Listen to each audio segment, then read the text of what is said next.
Bumaba na naman yung minor ng motor natin. Ito na talaga yung common issue ng Bergman at saka Abinis. Nung una dinadala ko pa nga ng talyer yan dahil wala akong idea. Pero ngayong nakabili na tayo ng gamit, siguro kaya na natin ng sarili to. Pero bago nga lahat, may batang lumapit sa akin, hi daw. Ang cute no, pogi siguro ng tatay niyan. At sinimulan ko na nga sirain tong motor ko. Kalikutin pala. At sobrang excited na nga ako habang ginagawa ko yan. Kaso nga lang sablay talaga. Hindi umubra yung mga nabili kong tools, ang ending na lost thread yung screw. Ayun, balik tayo uli ng talyer dahil dyan kompleto na talaga. At saka matitibay talaga yung mga tools. PH3 nga pala yung ginamit na screw dyan. Kaya kung stock pa rin yung gamit mo na tornilyo, yan ang pinakamagandang sukat talaga. At dahil sobrang nakalbo na nga yung pinakauluhan ng screw dyan, ang nangyari pinukpok na lang namin. Hindi ako familiar kung ano talaga yung pinakahawak ko, pero ang alam ko yan na yung ISC. Basta pag natanggal mo na yan, ingatan mo na mabuti dahil plastic lang yan. At alam kong sanay ka rin dyan. Plastic ka rin, di ba? Charis! At ayun na nga, inikot ko lang yung hawak ko hanggang sa pinakadulo. At yan na nga yung tinatawag na manual reset. Hindi ko alam kasi yung isa ginagamitan pa ng device kung anong tawag dun. At pagkatapos mo mapihit ng todo yan, iikot mo naman siya ng pabalik ng 3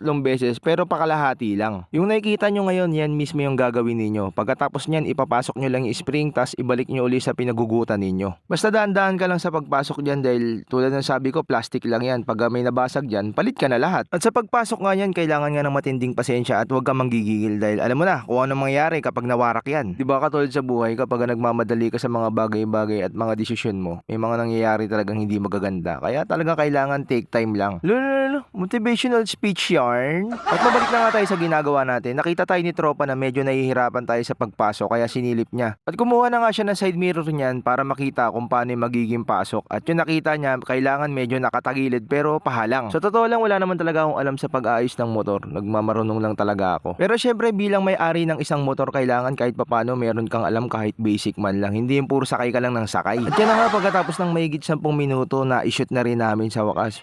Sarap, di ba? Ganyan talaga pag na-shoot na eh.